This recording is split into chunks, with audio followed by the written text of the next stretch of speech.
Owners ఎవరని ఎక్కిరించిన ప్రతి ఒక్కళ్ళకి ఈ వీడియో షేర్ చేయండి. ఆర్సీబీ ఫ్యాన్స్, ఆర్సీబీకి ఒక ఓనర్ రాబోతున్నాడు. ఆ ఓనర్ పేరు చెప్తేనే మీరు గజలాడతారు. ఆ ఓనర్ ఎవరో తెలుసా? ఓం బాలే ఫిలిమ్స్ బ్యానర్ అంట. సో ఓం బాలే ఫిలిమ్స్ అంటే చరిత్ర, KGF movie, Salaar movie, recent గా వచ్చిన లక్ష్మీ నరసింహస్వామి మూవీ, ఇలా హోంబాలి ఫిలిమ్స్ కి సక్సెస్ తప్ప ఓటం అంటే ఏంటో తెలీదు. కర్ణాటక అంటే హోంబాలి ఫిలిమ్స్. ఇప్పుడు అలాంటి Hombale films one of the owner గా ఆర్సీబీకి రానున్నారంట. ఆర్సీబీ ఛాంపియన్స్ అయింది, బ్రాండ్ వాల్యూ పెరిగింది.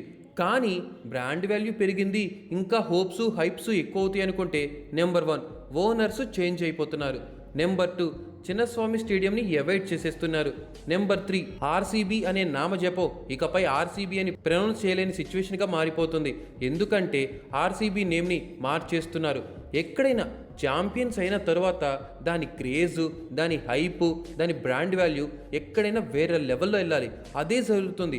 కానీ ఎందుకని ఆర్సీబీ మాత్రం ఛాంపియన్స్ అయిన తరువాత ఆ స్టాంపెడ్ మొత్తం మార్చేసింది, కథ మొత్తం మారిపోయింది. దీనికి విరాట్ కోహ్లీ కూడా ఒక రీజన్ ఏమో. ఎందుకంటే T20 క్రికెట్ ఫార్మాట్కి ఎప్పుడో రిటైర్మెంట్ ఇచ్చేశాడు.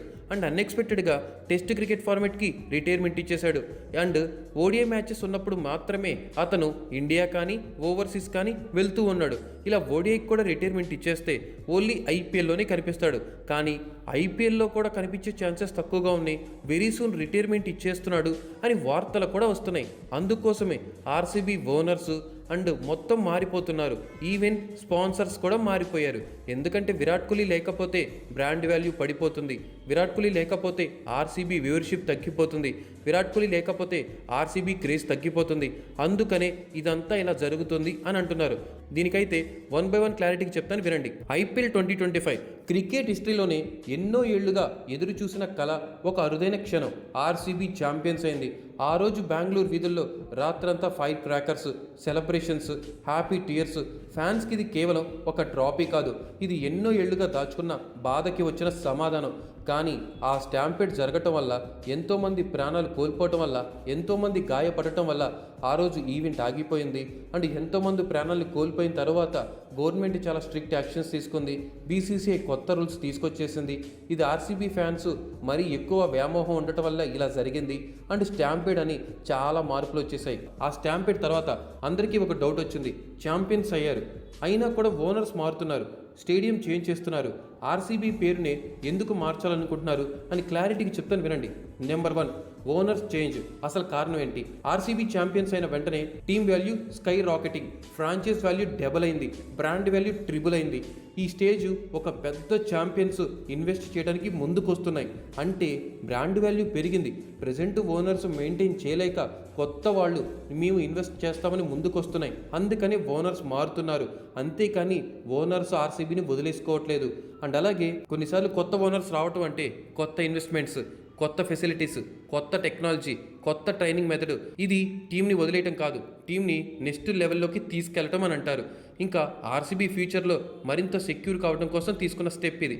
నెంబర్ 2 స్టేడియం చేంజ్ ఎందుకు అవసరమైంది? చిన్నస్వామి ఇది ఆర్సీబీ ఫ్యాన్స్కి టెంపుల్ లాంటిది. Every 6, every chant, every RCB echo అక్కడే పుట్టింది. కానీ ఐపీఎల్లో కేవలం ఎమోషన్తో గ్రౌండ్ రన్ కాలేదు. ఇన్ఫ్రాస్ట్రక్చర్ అనేది ఉండాలి, కెపాసిటీ ఇష్యూస్ ఉండకూడదు. బీసీసీఐ రెస్ట్రిక్షన్స్ పెట్టింది, ఈవెంట్ స్కెడ్యూలింగ్, ఇవి వచ్చేసరికి కొత్త స్టేడియంకి షిఫ్ట్ అవ్వడం అస్సలు తప్పు కాదు. ఎందుకంటే కొత్త స్టేడియం అంటే hi-tech training rooms, better drainage systems, advanced practice zones, ఫ్యాన్స్కి మోడర్న్ ఎక్స్పీరియన్స్, సేఫ్టీ ఎక్కువగా ఉన్న ప్రికాషన్స్ తీసుకోవడానికి ఛాన్సెస్ ఎక్కువగా ఉన్న స్టేడియంస్.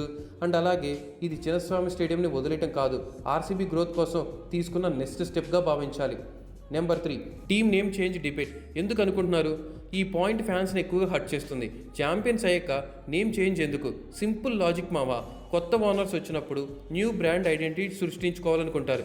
మార్కెటింగ్ వాల్యూ పెంచడానికి, గ్లోబల్ ఆడియన్స్ రీచ్ చేయడానికి, మర్చెండైజ్ బూస్ట్ చేయడానికి కొన్నిసార్లు టీమ్స్ రీఫ్రెష్ అవుతాయి. కానీ ఆర్సీబీ అనే పేరు ఇది క్రికెట్ టీం కాదు, ఇది ఒక ఎమోషన్, ఒక కల్చర్, ఒక ఫ్యాన్ బేస్. నేమ్ మారిన ఫ్యాన్స్ ప్రేమ మారదు, మన సపోర్ట్ మారదు, మన టీమ్ కోర్ మారదు, అలాగే ఉంటుంది. బట్ ఫ్యాన్స్ వాయిస్ మ్యాటర్ కాబట్టి ఇలాంటి డిసిషన్ ఇలాంటి డిసిషన్స్ ఇంకా డిస్కస్ స్టేజ్లో ఉన్నట్లే. అంటే ఆర్సీబీయా లేకపోతే కొత్త బ్రాండా అనేది ఇంకా ఉంది. సో మ్యాక్సిమం చేంజ్ చేసే ఛాన్సెస్ ఎక్కువగా ఉన్నాయి. అండ్ ఫైనల్గా ఛాంపియన్స్ అయిన టీంని వదిలేయటం, విడిచిపెట్టడం లాంటిది ఇది కాదు. ఇది ఒక ఎవల్యూషన్. ఓనర్స్గా మారిన, స్టేడియం మారిన, బ్రాండ్ మారిన, ఫ్యాన్స్ లవ్ మారకపోతే చాలు. ఆర్సీబీకి అదే గొప్ప వరం. ఆర్సీబీ అంటే Virat Kohli first roar, AB de Villiers magic, Faf du Plessis leadership, Siraj aggression ఇవన్నీ ఉండేవి. అండ్ ఇప్పుడు అది ఎవరు మార్చలేరు.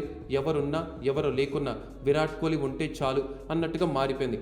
ఆర్సీబీ అనేది ఒక పేరు మాత్రమే కాదు, ఒక ప్రతి ఫ్యాన్ గుండెల్లో కట్టుకునే ఒక హార్ట్ బీట్. ఛాంపియన్స్ అయ్యాం అంటే కథ పూర్తయిందన్నమాట కాదు, అక్కడ నుంచి కొత్త జర్నీ మొదలవుతుందని.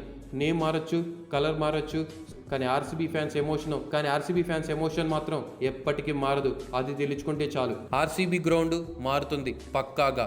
ఆర్సీబీ నేము మారుతుంది ఓనర్స్ మారితే. ఓనర్స్ మారడానికి 100% ఛాన్స్ ఉంది. సో ఓనర్స్ మారుతారు, నేము మారుతారు, స్పాన్సర్షిప్ కూడా మారిపోయింది. ఖత్తర్ ఎయిర్వేస్ నుంచి నథింగ్ వరకు ఇలా ఆర్సీబీ ఎవల్యూషన్ ఇప్పుడే మొదలైంది. కొత్త జర్నీ స్టార్ట్ అవుతుంది.